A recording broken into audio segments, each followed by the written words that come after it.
Chega mais, nação, vamos juntos aqui analisar agora a coletiva do técnico Felipe Luiz. O Mengão venceu o Mirassol por 2-1, é o líder do Campeonato Brasileiro, 40 pontos no Brasileirão. E o Felipe Luiz falou após a partida. Vamos analisar, chega aqui, dá aquela moral, deixa o seu like. Se você não é inscrito aqui no canal Meu Mengão React, eu convido você a fazer parte, se inscrever, ativar o sino das notificações, assim sempre você estará recebendo as informações do Flamengo, tá bom? E já coloca nos comentários aí a sua análise, o que você achou da partida de hoje. Deixa os créditos ao canal da Flamengo TV, link na descrição. Vamos lá para as informações. Felipe Luiz falando após Flamengo 2, Mirassol 1. Projetando quarta-feira, Flamengo e Inter é um confronto muito equilibrado. São 39 vitórias do Inter e 38 do Flamengo na história. A que você atribui esse equilíbrio tão grande no confronto? Obrigado. Boa noite. 40 anos. Chegou. Bom, primeiro dizer que... Eu já não esqueci a tua primeira pergunta, tá vendo? Tá. Ah, ok. Boa. Primeiro, Mirassol. Time muito bem treinado, muito bem organizado, nos criou muitas dificuldades para pressionar. É verdade que eu, como treinador, esperava outra não escalação, senão outra formação na hora para pressionar, mas os jogadores tentaram se ajustar no meio do primeiro tempo e mesmo assim eles encontravam soluções para as nossas pressões.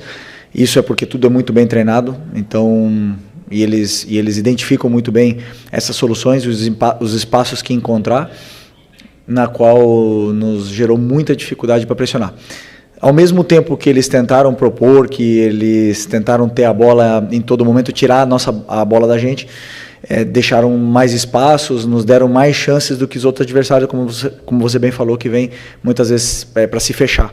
E, obviamente, nosso time criou muitas chances claras, onde não se converteram todas em gols, né? Então, isso vai muito da postura do adversário. Depois, com o placar, né, no segundo tempo, eles também deram um passo à frente, colocaram mais gente na nossa última linha e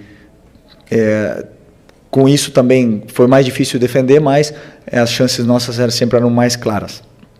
E no final fizemos o segundo gol e tomamos um gol aí com um descuido, que nos gerou essa sensação de preocupação, né, até o final do jogo, no qual leva ainda mais o nível desse encontro e para vocês verem que não existe coincidência no futebol. Se um time é quinto colocado na 18ª rodada, como é o Mirassol, somente com 2 derrotas é porque o trabalho está sendo muito bem feito. Então, muito mérito do adversário.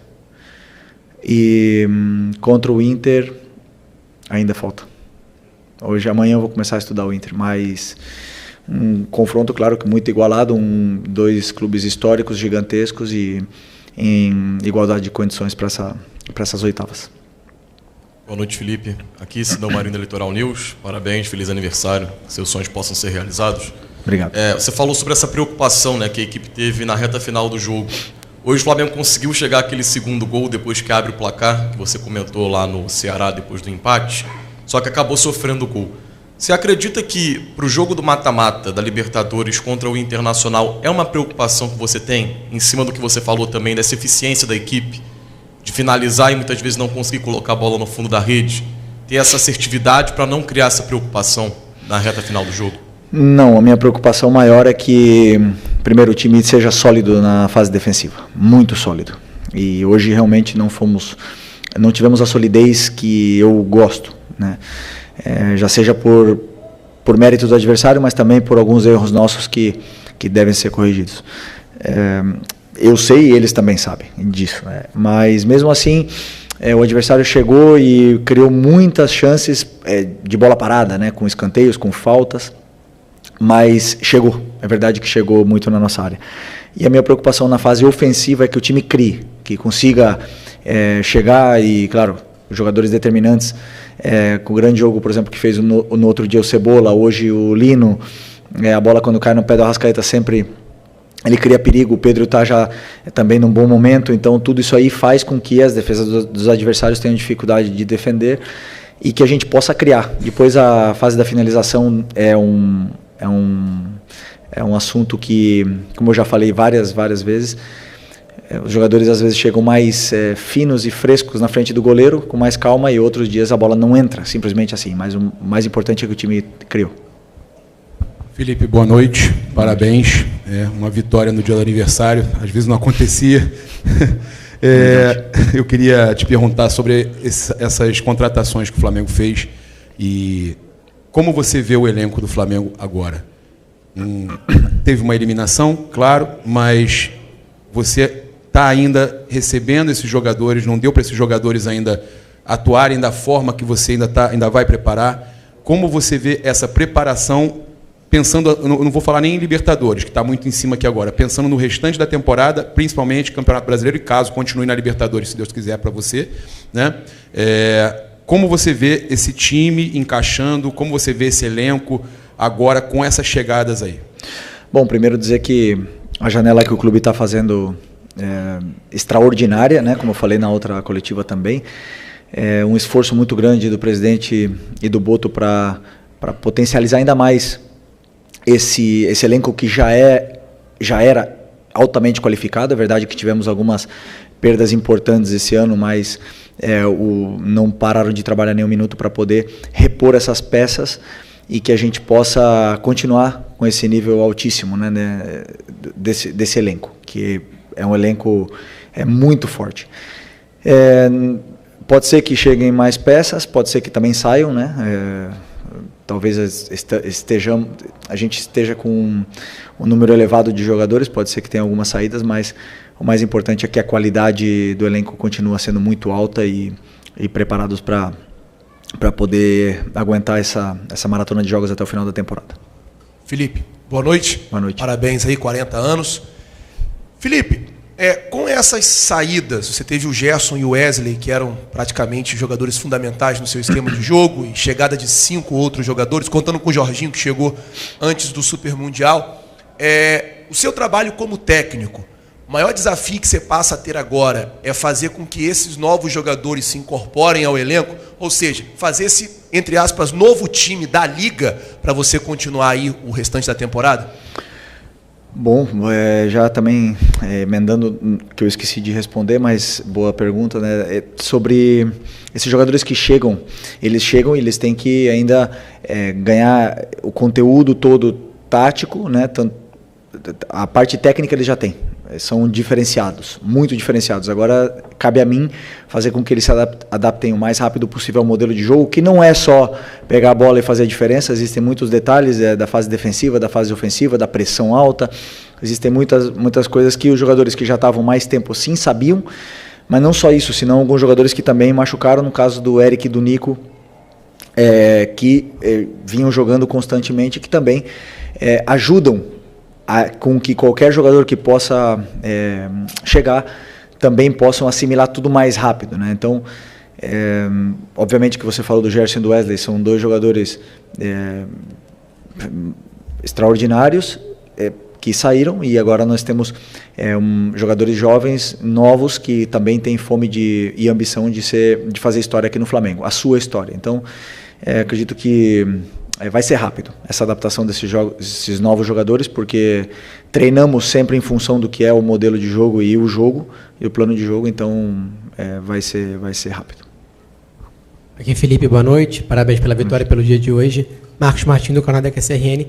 Você comentou sobre a questão da característica do Mirassol, uma equipe ofensiva que tentou propor jogo, e você considera que o Flamengo, em algumas ocasiões, apresenta dificuldades contra equipes que não decidem marcar no bloco baixo unicamente e apenas se defender, como foi contra o Cruzeiro, por exemplo, que marcou pressão, especialmente no primeiro tempo, dificultou o jogo do Flamengo lá no Mineirão, e contra outras equipes também que o Flamengo enfrentou, que não se dedicaram apenas ao aspecto de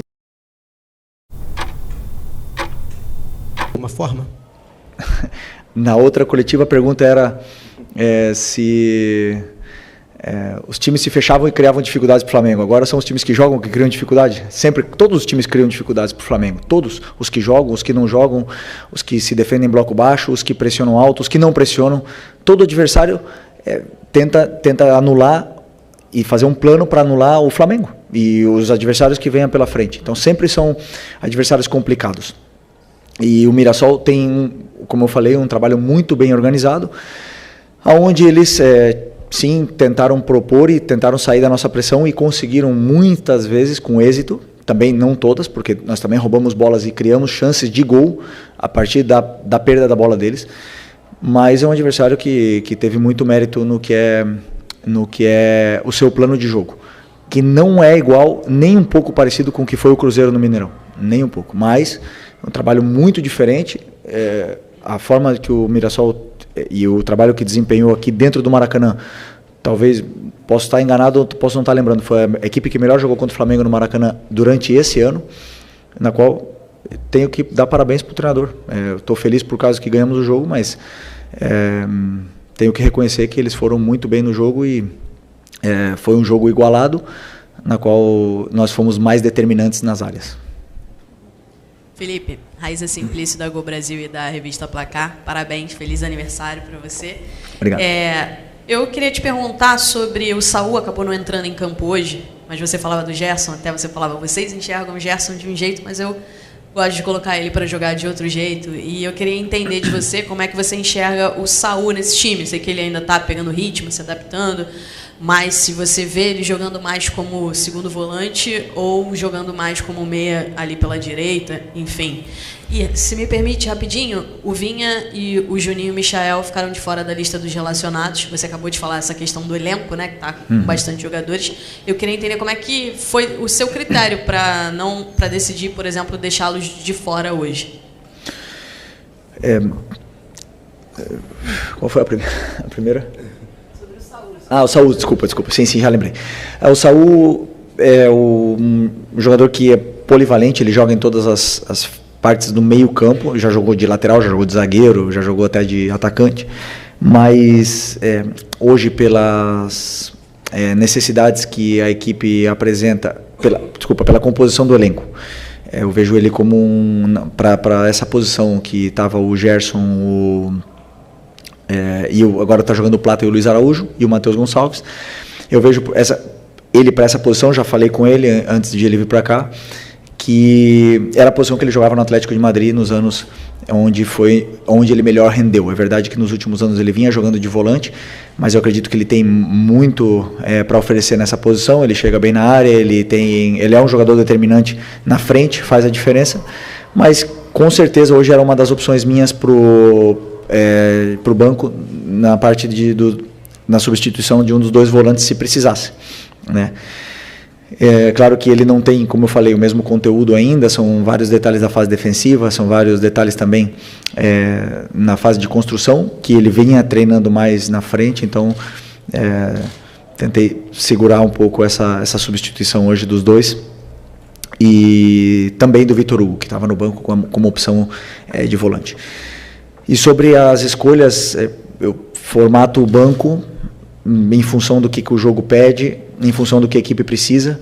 Claro que o Vinha é um jogador internacional, um jogador que já todo mundo sabe da qualidade que tem, mas na hora de escolher e ficar com 3 laterais esquerdos no banco, onde provavelmente não ia entrar nenhum deles, como hoje não entrou nem o Ayrton, então eu optei por deixar ele treinando hoje, porque ele precisa de treino, ele precisa de ritmo, da mesma forma que o Juninho e da mesma forma que o Michael. Então, a hora que precisar, eu sei que eu posso contar com eles, que eles estão bem treinados, e foi mais isso, mais em função do que um plano do que a equipe precisava para o jogo.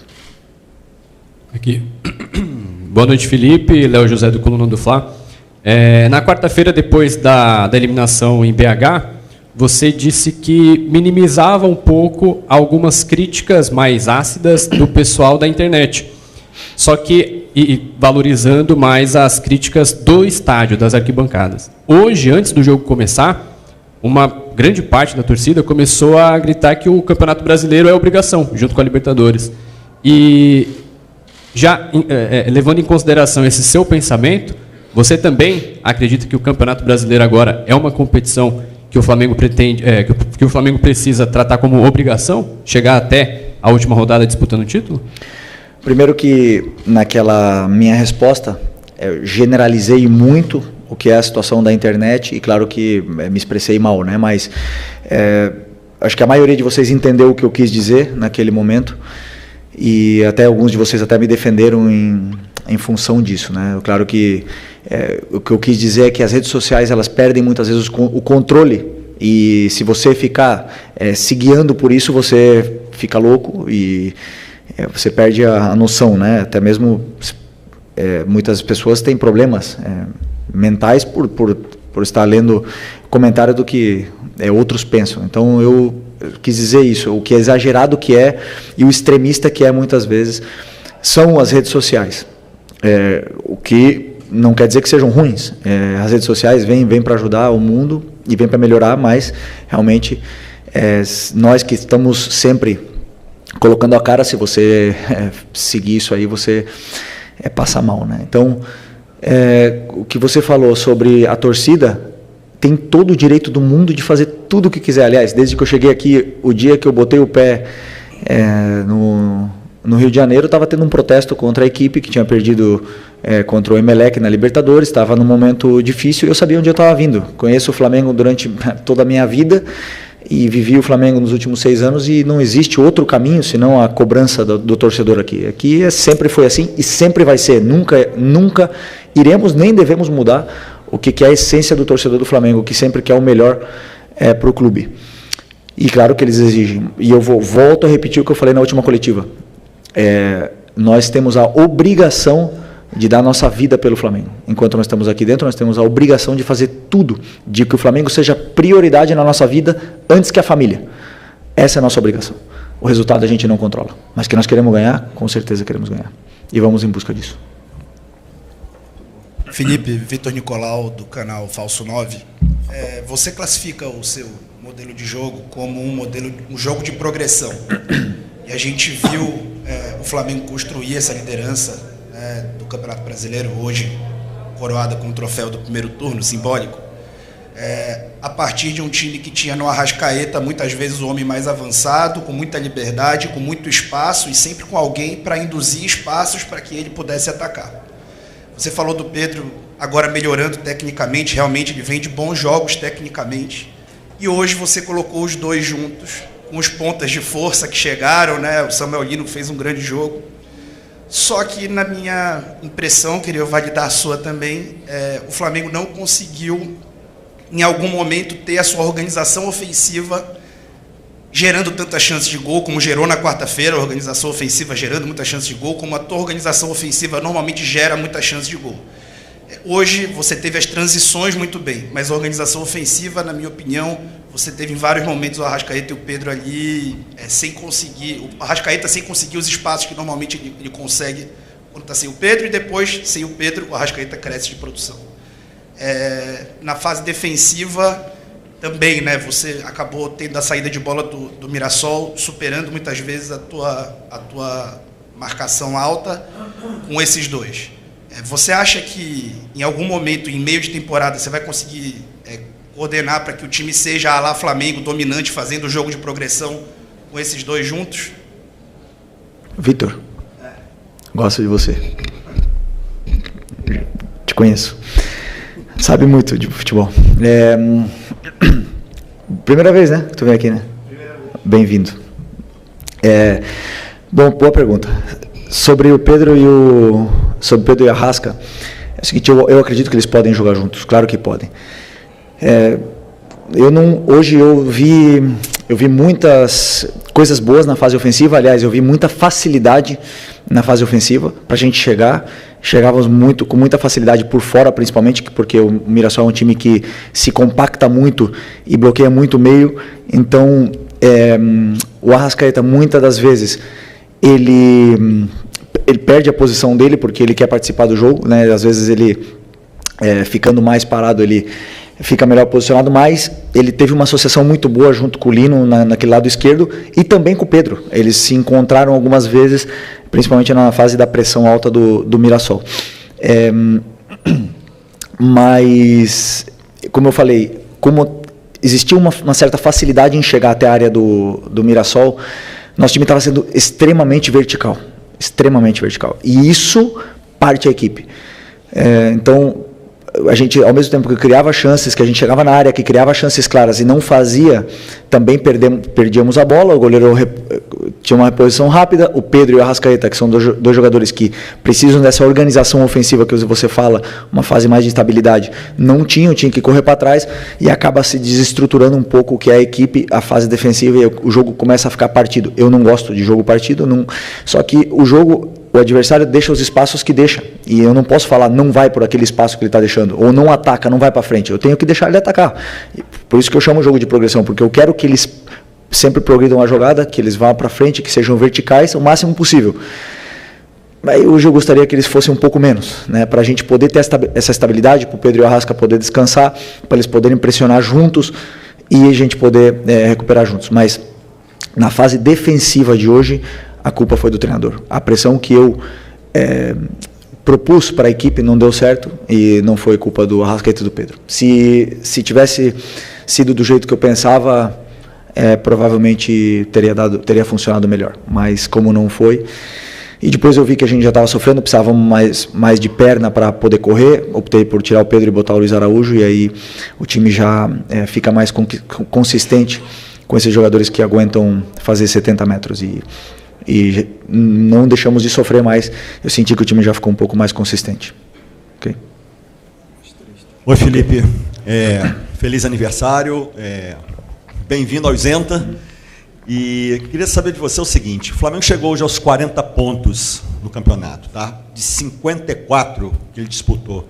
Isso dá uma média ali de 74% de aproveitamento na competição. Independentemente do jogo que falta, que é contra o Sport lá em Recife, o Flamengo já, como disse o colega aqui, simbolicamente ele fechou o turno na frente. O que numa competição de pontos corridos, historicamente, o time quando fecha o turno na frente, ou ele bate campeão, a maioria das vezes, ou ele disputa normalmente o título mesmo não sendo campeão. Eu quero saber o que isso representa para você na formatação e na sequência aí do trabalho, mesmo faltando esse jogo que ainda falta. E só um detalhezinho em relação já ao jogo contra o Inter. Como é que está o Nico de la Cruz? Ele estará à disposição, pode estar à disposição para quarta-feira?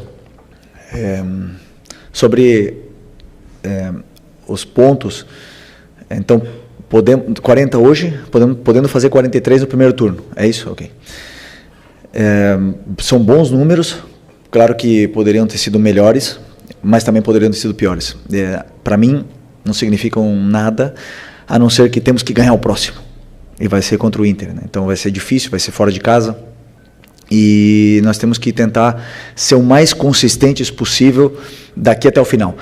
Eu, desde que eu cheguei no Flamengo, todos os anos que eu cheguei no Flamengo, quase sempre a gente teve que perseguir o líder, né? Em 2019 perseguimos no primeiro turno e acabamos conseguindo virar essa vantagem, tomar a liderança e ficar até o final. E em 2020 também, não éramos líderes, acho que era o São Paulo durante muito tempo, depois foi o Inter, depois a gente retomou e sempre foi perseguidor. Eu acredito que para ganhar um campeonato nacional, um campeonato de formato de liga, você tem que primeiro começar bem, porque depois fica muito difícil você não poder ceder pontos em nenhum momento, e ser o mais consistente possível nesses jogos, porque assim, jogar contra o Palmeiras fora tudo pode acontecer, mas nesses jogos que são teoricamente os jogos onde você tem que ganhar, você não pode falhar, né? Porque os adversários não vão falhar, mesmo que no Brasil não tem lógica, o time do rebaixamento pode ganhar do líder. Aqui a gente já viu várias vezes acontecendo isso, inclusive nós, inclusive conosco. Então, que representa isso é motivação para seguir brigando pelo título. E sobre o Nico, tenho esperança, mas não sei se vai ser possível. Mas está perto. Felipe, boa noite. Pedro Ramos da Sintonia Esportiva. Desde que você assumiu, primeiro feliz aniversário, desculpa. Desde que você assumiu o comando do Flamengo, você sempre cita pequenos detalhes na partida, desde pressão alta, desde as movimentações do jogo. E eu queria que você comentasse sobre a saída do Rossi ultimamente, porque contra o Ceará ele saiu mal, o Pedro Raul chegou a fazer gol de empate. O Pedro Raul, depois da partida, disse que acompanhava as saídas do Rossi, que ele realmente saía mal, parava e acabava dando oportunidade para o centroavante. Hoje, no escanteio, se não me engano, o Rossi acabou saindo mal de novo e teve uma bola que ele foi encoberto, o Léo Pereira acabou salvando, que seria talvez mais 2 pontos desperdiçados com um erro individual. Eu queria saber qual o trabalho que vocês fazem sobre isso, se é algo já identificado na sua comissão técnica, até porque recentemente, pelo menos saiu na imprensa, que o Flamengo estaria de olho em outros goleiros, não talvez para essa temporada, mas talvez para a próxima. Eu queria saber o que você pensa, não só sobre o Rossi, mas talvez sobre a necessidade de ter um outro goleiro também para o Flamengo. Obrigado. Primeiro que essa saída do Rossi nos deu e nos dá e nos dará muitas alegrias, porque eu pessoalmente eu gosto que ele saia do gol. Eu gosto de goleiro corajoso, que tenha essa confiança de poder ir lá e aliviar. Durante muitas vezes, a maioria das vezes deu certo, e todo o goleiro, como todo jogador, oscila, passa por momentos de menos confiança, mas sabemos do risco que pode existir numa saída de bola, e eu quero que ele continue saindo. Uma opção minha. E sobre uma reposição é um assunto para o Boto, mas com certeza o Flamengo sempre está atento ao mercado, ainda mais porque pode ser que tenhamos uma saída no final do ano. Buenas noches, okay. Felipe. Tá bom. Aquí. Buenas noches. Primero que todo, feliz cumpleaños. Gracias. Quería preguntarte por Jorge Carrascal.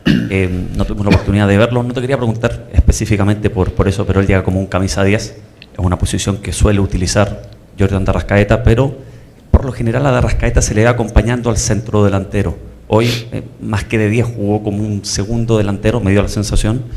Y quería preguntarte, después de ver más de una semana a Carrascal, ¿dónde lo ves? ¿Qué rol cumpliría? ¿Más cercano al delantero? ¿Más como un 10? ¿O incluso quizás en esa posición que muchas veces utiliza Jorginho y que era un rol que en algún momento estuvo pensado como para Nico de la Cruz? Bueno, primero es un jugador con un talento y una calidad gigante, muy grande, tiene muchísima calidad, se nota, lo hemos visto esta semana. Hoy lo tenía casi seguro de que iba a ponerlo, tenía muy pensado el cambio de Arrascaeta y que él entrase por Arrasca, pero sentí en ese momento que el equipo necesitaba presionar más al Mirassol, necesitaba gente que tuviera más presión, sobre todo en los detalles micro ahí de la presión alta, que ya tiene muy bien incorporado Bruno y Plata, y Carrascal aún no tiene tanto estos entrenamientos de presión, por eso opté por no ponerlo por la fase defensiva, pero la fase ofensiva seguro que nos daría mucho, tiene mucha calidad, es un jugador que yo tengo una esperanza de que sea ídolo de este club dentro de los próximos años, porque es el típico jugador que al aficionado le va a encantar ver por lo bien que trata la pelota. Y después, contestando tu pregunta sobre la posición, yo le veo en la misma posición que juega Arrascaeta hoy. Sin embargo, él me dijo que puede jugar tanto abierto como en la posición en derecha también, o sea, en las 4 posiciones de arriba, él puede jugar en las 4. Entonces, con la cual va a tener muchos minutos durante la temporada, hay partido para todos y sin ninguna duda va a ser un jugador, pero va a ser um jogador importantíssimo para mim, para nós outros. Obrigado, boa noite, pessoal. Tá aí, nação, então, a coletiva do técnico Felipe Luiz, falando aí sobre a vitória do Flamengo para cima do Mirassol, 2-1, Mengão na liderança do Campeonato Brasileiro, mas tem que corrigir os erros. Segundo tempo, novamente, o Flamengo caiu de produção, e precisa corrigir isso aí urgente, principalmente por causa da disputa do Campeonato Brasileiro e da Copa Libertadores da América. O Flamengo tem que corrigir isso daí, porque o Flamengo tem que cair de produção no segundo tempo. Mas, importante hoje foi a vitória, os 3 pontos, o Flamengo venceu. Tamo junto, nação. Aqui tem o pós-jogo do Mengão, é só você clicar para você acompanhar junto com a gente. A gente se vê daqui a pouquinho no próximo vídeo.